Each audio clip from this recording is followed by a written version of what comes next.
Hi, everyone. Welcome to Mama Wears Athleisure. I am your host, Mariela de Santiago, a first-time mom. We focus on all things mom with tips to help make life easier and more organized for all you mamas out there.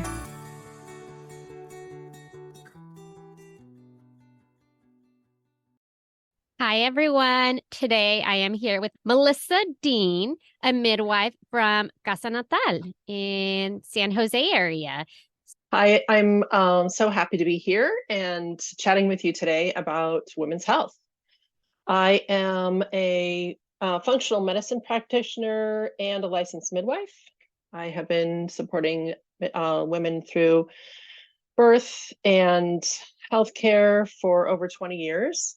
I own 2 birthing centers in Silicon Valley area, and I love taking care of women. So today we're talking about what the next steps are once you find out that you're pregnant. So, typically we know you take the test at home, you get the positive or negative, and if you are positive, then you typically tend to call your doctor, a doctor. So, with that, once somebody does find out they're pregnant, what are generally the next steps that should be taken? Yeah, I think it's different for everybody because some women have spent weeks or months or years researching kind of their perfect birth scenario because it's something that is really important to them. And other women don't even know that they have options other than just calling a doctor. So it's great to realize that you do have options, doing some research about kind of the way that your local hospital delivers babies. Do you have options while you're there? Are you looking for a traditional medical setting? Are you looking for pain management? Do you want to know the provider that's at your birth? Is that important to you? I think asking those questions and then also kind of thinking about medical interventions. Do you know the C-section rate of your local hospital or one that's maybe a little bit further away? And then maybe looking into doulas or midwifery care. There are midwives that do practice in the hospital. Most of them practice under doctors, so they are kind of held to that same doctor's protocols in their practice. Every now and then, though, you'll find a midwife practice in the hospital that is run by themselves, and that would be a gold mine if you were looking for a hospital experience with midwifery care. And then the last option would be either a birth center, which is away from the hospital, or a home birth.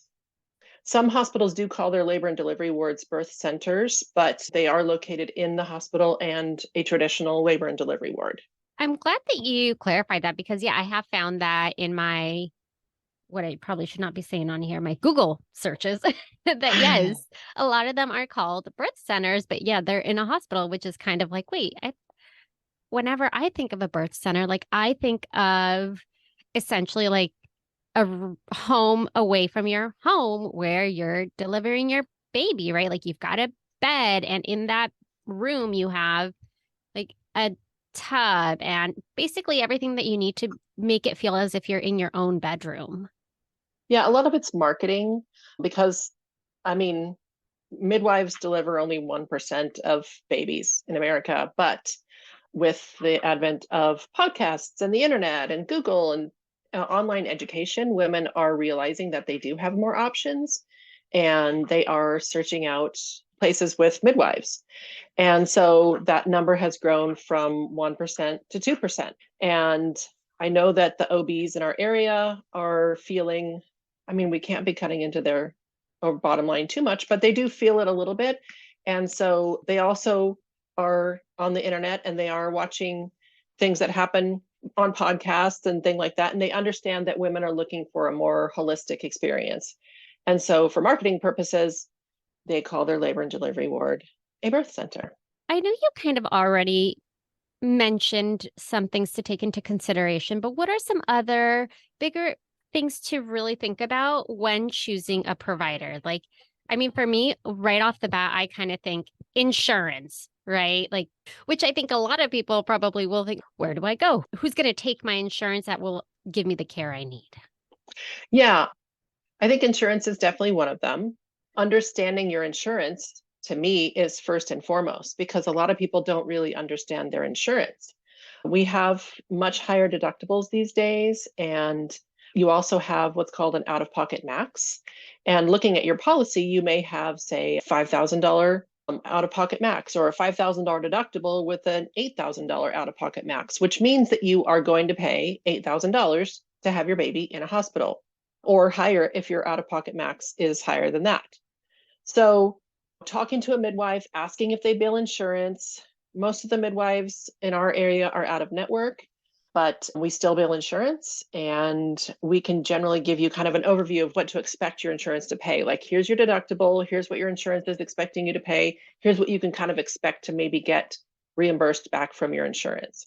I think it's also important, in addition to insurance though, thinking about like, who's going to actually be at your birth? Is the doctor you're seeing in the hospital the one that's going to be at your birth? You love your doctor, they're super great, but are they going to be on vacation or even just off call?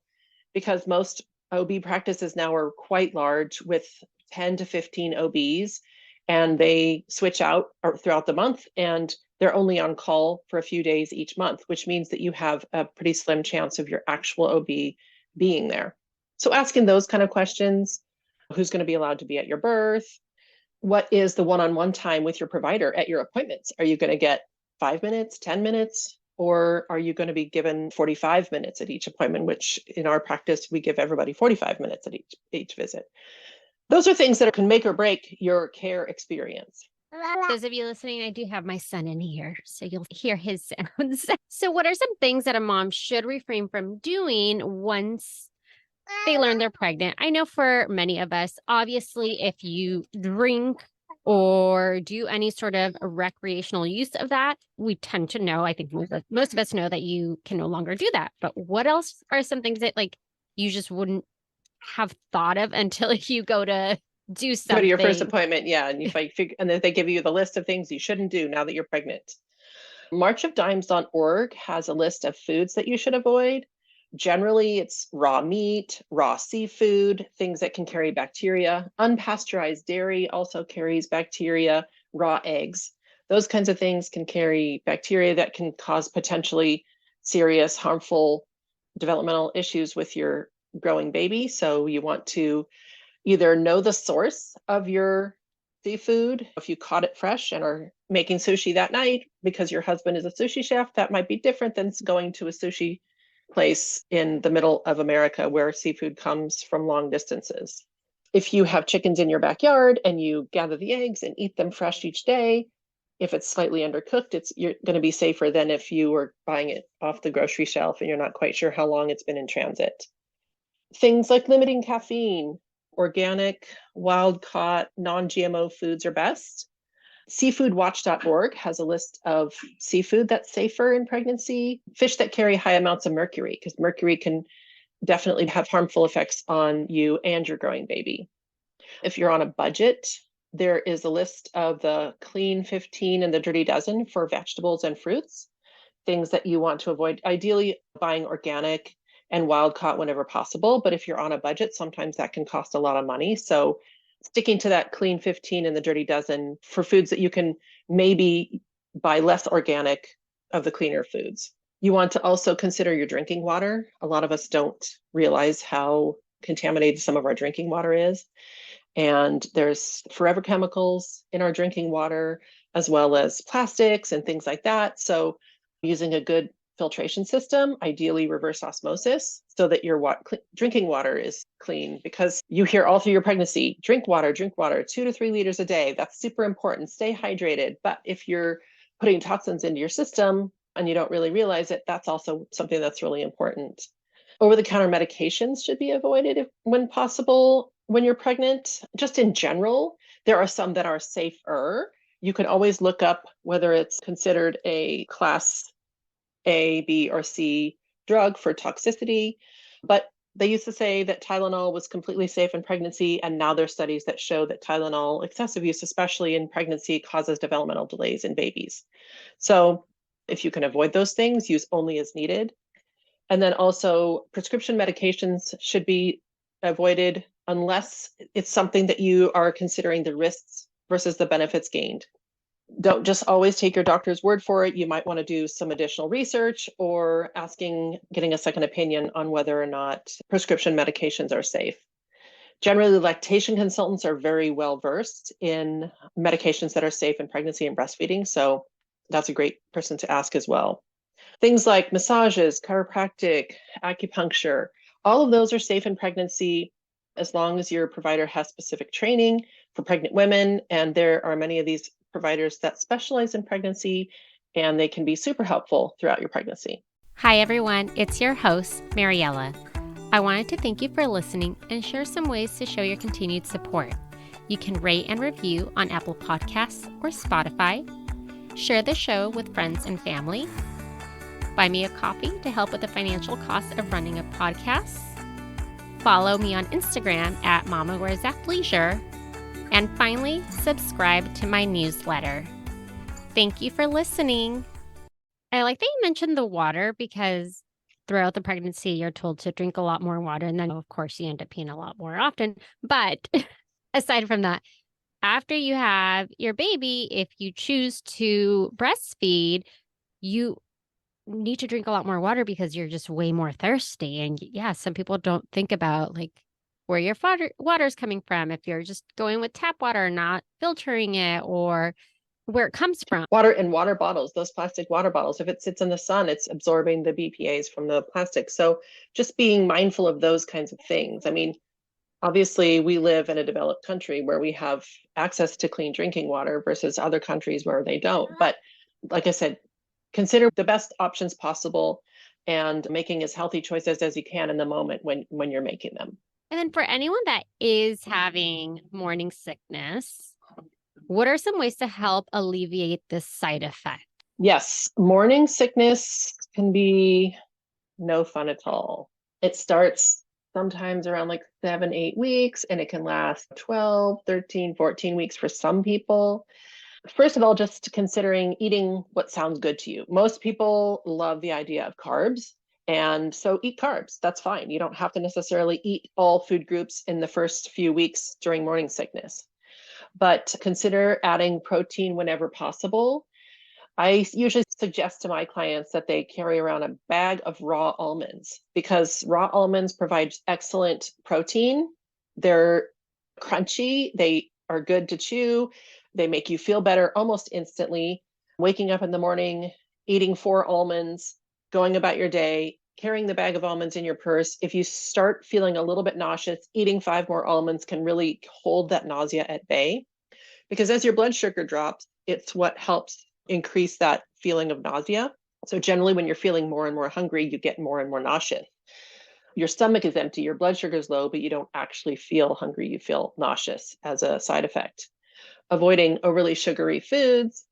And even if you feel sick, try to make yourself eat. If you throw up, eat again, because that keeping that consistent level of blood sugar will help maintain overall well-being, and you'll feel so much better if you do that. Ginger candies, ginger capsules, like a capsule form of ginger is really great at helping with nausea and stomach upset. C-bands are something, it's acupressure. They're the little bands that you wear for seasickness. They have a little acupressure dot that lands on your wrist, and the acupressure is placed for nausea. So pressing on that little band when you feel sick can help alleviate nausea. Peppermint on a cotton ball in a little glass container that you just carry around. And if you start to feel sick, open it and smell the peppermint, can make you feel so much better. Also, a couple drops of peppermint on the bottom of your feet can be really, helpful for the nausea feelings.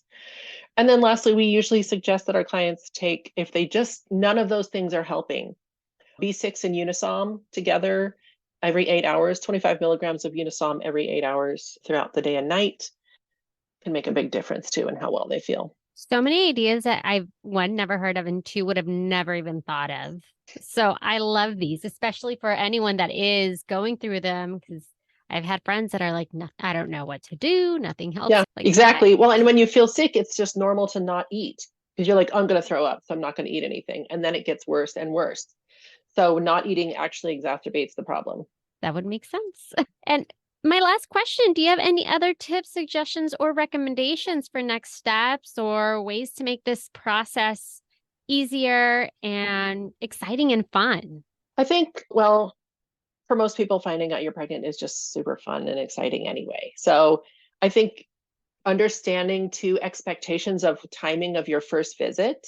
A lot of people are super excited. They take their test. They're about 4 weeks along. Okay, what do I do now?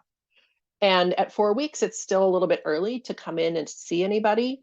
Oftentimes, an OB's office will have you come in around 6 weeks to do a confirmation of pregnancy. I'm using air quotes here, which is basically a vaginal ultrasound to basically look at your baby and look for a heartbeat. However, understanding that a heartbeat at 6 weeks, it doesn't always necessarily mean you'll have a heartbeat at 8 weeks. So we usually chat with our clients about what they would like to do. Would you like to come in for an ultrasound at 6 weeks, or would you rather come in at 8 weeks, where we can do an abdominal ultrasound? You don't have to do the vaginal ultrasound. If you choose to wait till 9 weeks, we do your ultrasound and all your labs, genetic testing, all in one fell swoop. But yeah, just knowing that you even have options. So that's something we generally talk about when people first call us and say that they're pregnant, like, oh, I'm pregnant, what should I do? So learning that you just have options. If you don't want to have a vaginal ultrasound to confirm your pregnancy, that's totally your prerogative. But some providers won't let you say no, or they basically kind of shame you into doing what they want you to do. And it's always your option and your right to say no if it's something that you don't really want to do.